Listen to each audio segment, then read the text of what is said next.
Hai, halo kawan-kawan pecinta catur dan selamat datang kembali di Narochess Channel. Di video kali ini, saya akan bahas percatur yang sangat menarik yang dimainkan antara Clarksburg melawan Miguel Nadrov. Permainan ini terjadi pada tahun 1930. Dan baiklah kawan-kawan, kita langsung ke permainan. Di sini Clarksburg sebagai putih dan Miguel Nadrov memegang hitam.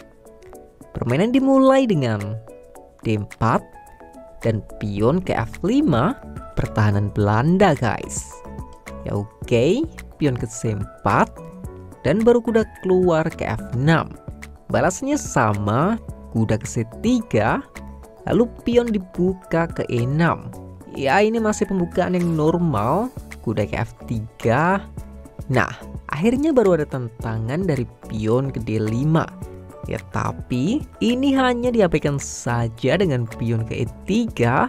Namun Nadrov juga nggak mau terburu-buru dan memilih memajukan pionnya ke C6 kawan-kawan.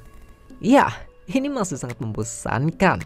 Gajah keluar ke D3, lalu dibalas sama lagi gajah ke D6. Dan setelah putih memilih untuk rokade pendek, lagi-lagi masih sama juga Nadrov rokade pendek. Baiklah, kali ini kuda manuver ke E2 dan kuda B juga dikembangkan ke D7. Nah, akhirnya ada serangan juga yang datang dari putih, yaitu kuda ke G5. Guys, sebenarnya tujuannya cukup jelas kan? Menyerang pion di E6 untuk serangan garpuan. Tapi apa kalian juga nggak asing dengan posisi seperti ini? Yap, taktik pengorbanan klasik, gajah memakan pion di H2 skak. Ya, tapi seperti yang kalian tahu, jika raja memakan gajah, akan dibalas dengan kuda ke G4 skak kuda juga. Jadi dengan ini kita udah bisa simpulkan jika gerakan kuda ini adalah blunder ya. Ya dan baiklah, di sini raja memilih pergi ke H1. Tapi tetap saja kuda masih naik ke G4. Selain menjaga gajah, ini juga membuat menteri menyerang kuda. Dan sebenarnya di sini putih juga bisa main pion ke F3 kan, mengancam balik kuda. Tapi masalahnya setelah menteri memakan kuda dan pion juga makan kuda, menteri akan bisa pergi ke H4. Dan itu akan ngebuat ancaman discover skak yang sangat berbahaya. Jadi dengan pertimbangan itu, pion memilih maju ke F4 kawan-kawan, menjaga kuda terlebih dahulu. Ya, tapi udah pasti ini menteri digeser ke E8.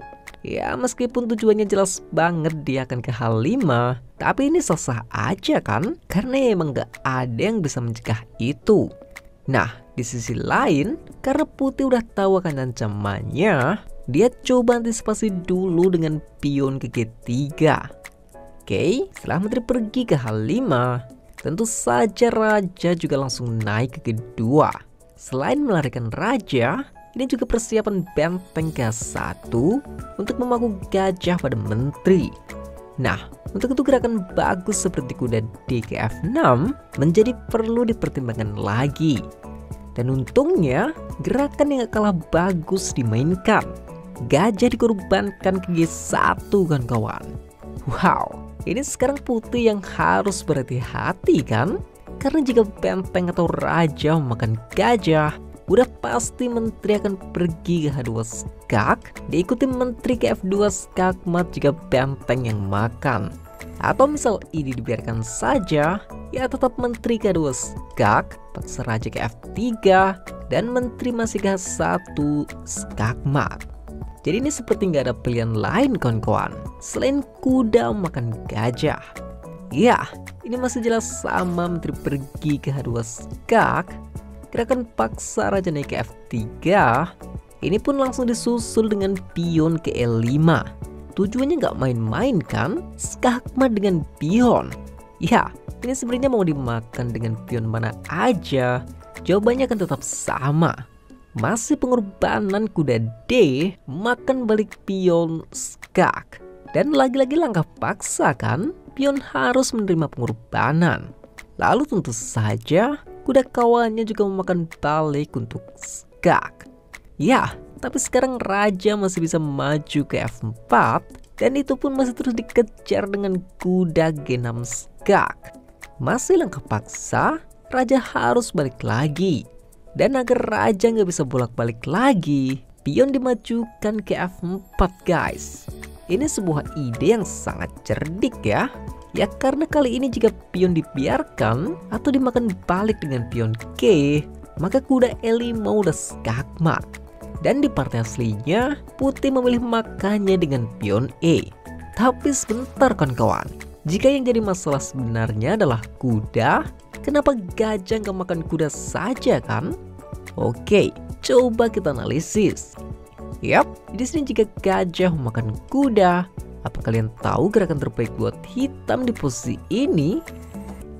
Yes, lagi-lagi pengorbanan gajah G4 skak. Ini akan membuat raja dipaksa keluar dari pertahanannya. Lalu baru menteri makan pion skak. Dan masih paksa lagi raja ke H5. Lalu sekarang baru pion makan balik gajah dan skak. Raja terus dipaksa untuk memakan pion. Ya kali ini udah jelas benteng naik ke F6 skak masih memaksa raja untuk pergi ke H5. Lalu akan diakhiri dengan benteng ke H6 skakmat. Ya, bukankah ini skakmat yang sangat brutal kawan-kawan? Jadi intinya, jika raja berhasil diseret ke pojok seperti ini, hampir 80% game akan dimenangkan oleh hitam. Dan oke, kita kembali ke permainan. Nah, masih di posisi ini. Dan tadi udah saya katakan, jika putih memilih makannya dengan pion E.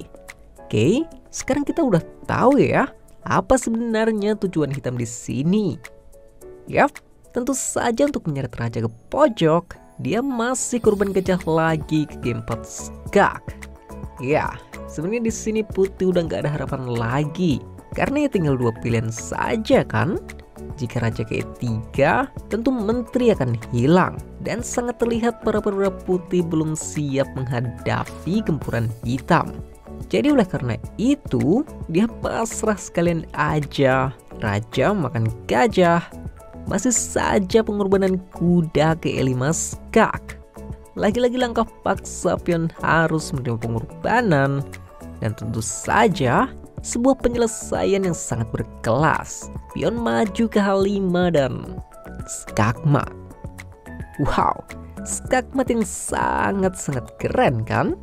Hitam dengan sukses mengorbankan dua kuda dan dua gajahnya hanya agar raja bisa diseret dan terus diserang habis-habisan. Belum lagi skakmatnya dengan pion kawan-kawan. Ya, jika kalian perhatikan, semua serangan brutal dari hitam ini berawal dari kesalahan kuda ini yang naik ke G5. Itu terbukti karena nggak banyak pergerakan dari perwira lain yang dimainkan putih. Ya, ini game yang sangat spektakuler. Dan oke lah kawan-kawan, sekian dulu video kali ini. Semoga videonya bisa menghibur dan partainya bisa bermanfaat. Dan hanya salah kata, saya mohon maaf. Saya Lovers, terima kasih.